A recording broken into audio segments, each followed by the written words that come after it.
भारत का रहने वाला हूँ, भारत की ही बात सुनाता हूँ। यहाँ बुद्ध, राम, रहीम, नानक, महावीर जन्मे, उनकी ही बात सुनाता हूँ।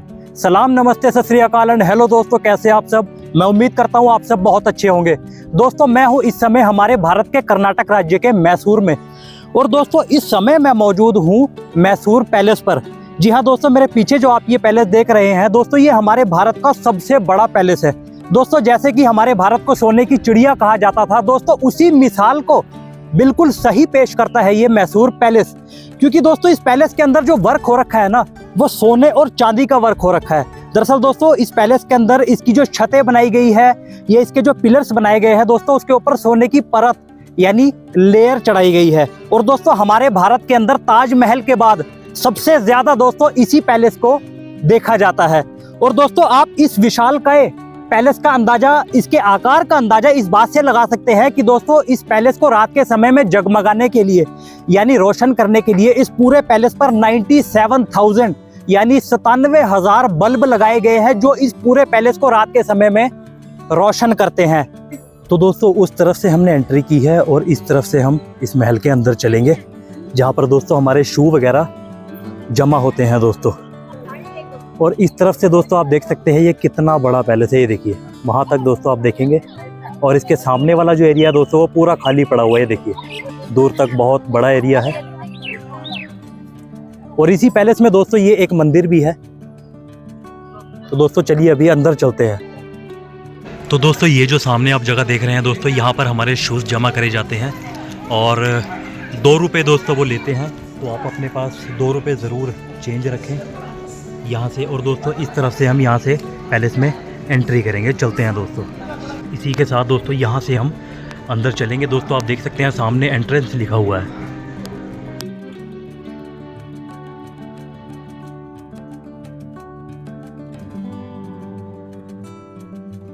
तो दोस्तों, यहाँ से हम एंट्री हो चुकी है हमारी महल के अंदर टिकट दिखाकर। और दोस्तों, बाहर आप देखेंगे तो यहाँ पर तोप रखी हुई है। देखिए, सबसे पहले दोस्तों मैं आपको मैसूर पैलेस के बारे में थोड़ी सी जानकारी दे देता हूँ। सबसे पहले इस महल की नींव 14वीं शताब्दी में शाही परिवार वाडियार द्वारा रखी गई थी। पहले यह पूरा महल लकड़ी का बनाया गया था। किसी कारणवश इस महल में आग लगने के कारण यह पूरा महल जलकर राख हो गया था। और 1897 में कृष्ण राजा वाडियार चतुर्थी द्वारा इस महल का पुनर्निर्माण करवाया गया। इस महल के वास्तुकार British architect Lord Henry Irwin थे। इस महल को बनाने में 15 सालों का समय और कुल 42 लाख रुपए का खर्च आया था। वर्तमान समय में इस महल की कीमत 3100 करोड़ रुपए आकी गई है। और दोस्तों, यही है वो पहला महल जो चंदन की लकड़ी से बनाया गया था, जो आग लगने के कारण जलकर राख हो गया था। और दोस्तों, यह है मौजूदा महल जिसे हम इस समय देख रहे हैं।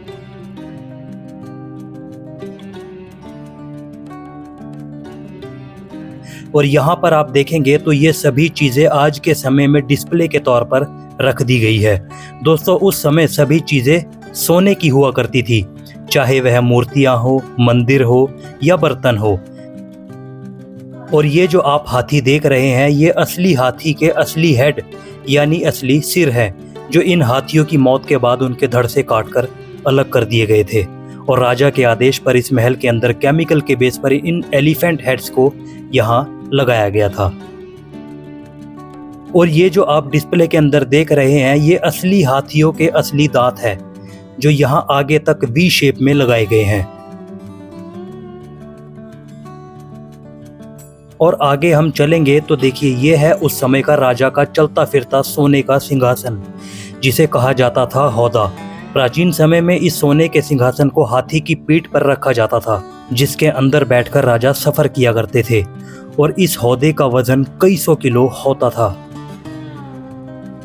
और ये जो पेंटिंग्स आप देख रहे हैं, इन पेंटिंग्स को कुछ इस तरह से बनाया गया है कि आप जिस भी एंगल से इन पेंटिंग्स को देखेंगे, यह आपकी तरफ मूव हो जाएंगी। यानी आप इन्हें आज की मॉडर्न पेंटिंग भी कह सकते हैं। और इस तरह की कुल 26 पेंटिंग्स यहाँ लगाई गई है। और दोस्तों, ये जो आप जगह देख रहे हैं, इसे कहा जाता है शादी मंडप भवन। यानी पुराने समय में जब भी शाही परिवार में किसी की शादी हुआ करती थी, तो इसी मंडप भवन में हुआ करती थी। और इस भवन की सभी दीवारों और पिलर्स पर ओरिजिनल गोल्ड की लेयर यानी असली सोने की परत चढ़ाई गई है। और ऊपर फर्स्ट फ्लोर पर आप देखेंगे तो एक बालकनी भी बनाई गई है जहां राजा के गेस्ट बैठकर शादी के प्रोग्राम्स को एंजॉय किया करते थे।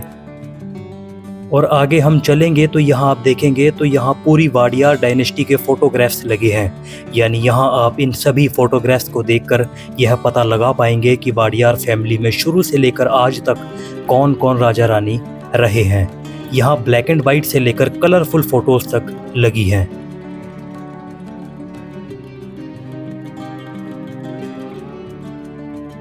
और इन्हें कहा जाता है लेटर बॉक्स। यानी प्राचीन समय में जब एक राजा को दूसरे राजा से बात करनी होती थी तो एक राजा दूसरे राजा को अच्छे से अच्छा डिज़ाइनर लेटर बॉक्स गिफ्ट किया करता था ताकि दूसरे राजा पर अच्छा इंप्रेशन पड़े। और उस समय इन्हीं लेटर बॉक्स के द्वारा लेटर भेजे जाते थे और बात होती थी।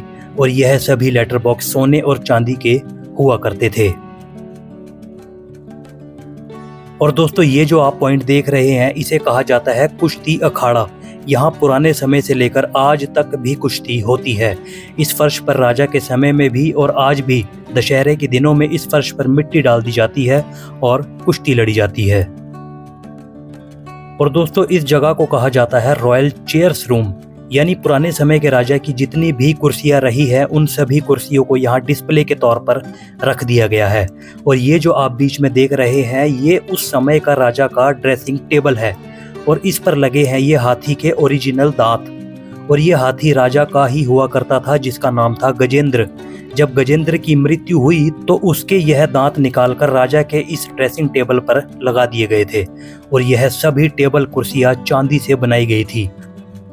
और ये देखिए ये उसी समय की छत और दरवाजे हैं। देखिए उस समय पर कितनी ज्यादा डिजाइनिंग इनके अंदर की गई थी और आज भी यह दिखने में बिल्कुल नए लगते हैं।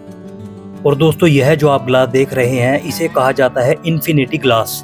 यानी यहाँ पर एक दूसरे के सामने दो ग्लास लगाए गए हैं। अगर आप इस ग्लास के सामने अपनी एक फ़ोटो लेते हैं तो वह हजारों फ़ोटो में तब्दील हो जाती है। मैंने भी यहाँ अपनी एक फ़ोटो ली, मुझे बहुत अच्छा लगा। आप आए तो आप भी यह करके देखें, आपको अच्छा लगेगा।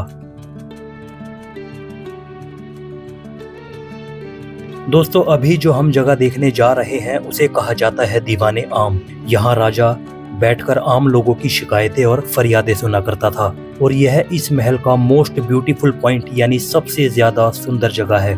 और यहाँ दीवाने आम से पहले आप देखेंगे तो यह उस समय के यहाँ के राजा हुआ करते थे जिनका यहाँ ये स्टैच्यू बनाया गया है। और इनके साथ इनका एक गार्ड भी खड़ा है और दिखने में यह स्टैच्यू बिल्कुल असली लगता है। और इसी के साथ यह है यहाँ का दीवाने आम जो बहुत ज़्यादा ब्यूटीफुल और कलरफुल बनाया गया है। और इसकी छत और पिलर्स पर भी असली सोने की परत चढ़ाई गई है। और आप देख सकते हैं यहाँ कितने सारे पिलर्स बनाए गए हैं। और इसकी दीवारों और पिलर्स को लोग ना छुए और यह चीज़ें ना खराब हो इसलिए इसके अंदर जाना अलाउड नहीं है। दोस्तों पुराने समय में जितने भी राजा महाराजा हुआ करते थे वह दो चीज़ जरूर बनवाया करते थे, एक दीवाने आम यानी आम लोगों के लिए कचहरी और एक दीवाने खास यानी पार्लियामेंट जहां सिर्फ खास लोगों की मीटिंग हुआ करती थी।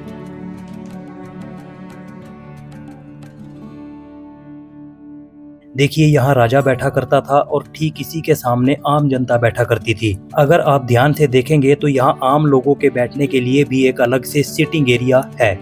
और ऊपर राजा के मंत्री खड़े हुआ करते थे। और ठीक इसी दीवाने आम के सामने इस पैलेस का मेन गेट भी है। और दोस्तों यह है यहाँ का लास्ट पॉइंट जिसे कहा जाता है दीवाने खास यानी उस समय का पार्लियामेंट। यहाँ राजा अपने मंत्रियों के साथ बैठकर मीटिंग किया करते थे और अपने राज्य में जो भी काम होने हैं या अपने राज्य के लिए जो भी जरूरी फैसले लेने हैं उन सभी बातों पर डिस्कस यहाँ हुआ करती थी। और देखिए जरा इस दीवाने खास को कितना ज़्यादा खास बनाया गया है। इन सभी पिलर्स पर भी सोने और चांदी का वर्क किया गया है। और गर्मी या घुटन महसूस ना हो इसलिए इन्हें खुला बनाया जाता था। और लगभग 100 साल पुराना होने के बावजूद आज भी यह बिल्कुल नया लगता है। दोस्तों बताना चाहूँगा कि भारत में सभी किलों या महल का लगभग 70 से 80% हिस्सा बंद कर दिया गया है और टूरिस्ट को सिर्फ 20 या 30% हिस्सा ही दिखाया जाता है। वह भी म्यूजियम के तौर पर। और आज जो हमने देखा यह भी इस महल का 20 से 30% हिस्सा ही था। तो दोस्तों अभी मैं यहाँ से वापस बाहर जा रहा हूँ क्योंकि पूरा महल हम देख चुके हैं। और दोस्तों अंत में ये है उसी समय के हाथियों के आभूषण जो उस समय हाथियों को पहनाए जाते थे, जो आज भी यहाँ डिस्प्ले के तौर पर रखे गए हैं। सोचिए दोस्तों कितना ज्यादा वजन होगा इन सोने के जेवरों में। और यह देखिए दोस्तों यही है वह 97,000 बल्ब जो इस पूरे महल पर लगाए गए हैं, जो इस महल को रात के समय में रोशन करते हैं। ये देखिए रात के समय में ये महल कुछ ऐसा दिखता है। तो दोस्तों यही थी आज की वीडियो। और इस वीडियो में दोस्तों मैंने आपको आज दिखाया है मैसूर का पैलेस, जो हमारे भारत का सबसे बड़ा पैलेस है। और दोस्तों इसका पूरा इतिहास भी बताया। तो दोस्तों आपको ये वीडियो कैसी लगी मुझे कमेंट सेक्शन में ज़रूर बताइएगा। और हाँ दोस्तों मैं आपको एक बात और बताना चाहूँगा कि दोस्तों इस पैलेस के अंदर आप कैमरा या माइक वगैरह नहीं ले जा सकते, वो अलाउड नहीं होता है। इसीलिए दोस्तों मैंने आपको ये पूरा महल जो है वॉइस ओवर के माध्यम से दिखाया और समझाया है। दरअसल दोस्तों माइक और या कैमरा वगैरह अलाउ ही नहीं करते अंदर, जो गाइड होते हैं वो ही मना कर देते हैं। पुलिस वाले तो छोड़ो, आप जो गाइड होते हैं वो ही मना कर देते हैं। तो इसलिए दोस्तों मैंने वॉइस ओवर के माध्यम से ही आपको सारी चीज़ें दिखाई और समझाई है। तो दोस्तों मैं उम्मीद करता हूँ आपको ये वीडियो पसंद आई होगी। और अगर पसंद आई हो तो प्लीज़ दोस्तों इस वीडियो को लाइक एंड शेयर करें। और ऐसी ही वीडियो देखने के लिए अभी मेरे चैनल फिरोज के व्लॉग्स को ज़रूर सब्सक्राइब करें। तो दोस्तों मैं मिलता हूँ आपको जल्दी अगले किसी शानदार व्लॉग में। तब तक के लिए यूं ही मुस्कुराते रहिए, अपना ख्याल रखिए and thank you so much.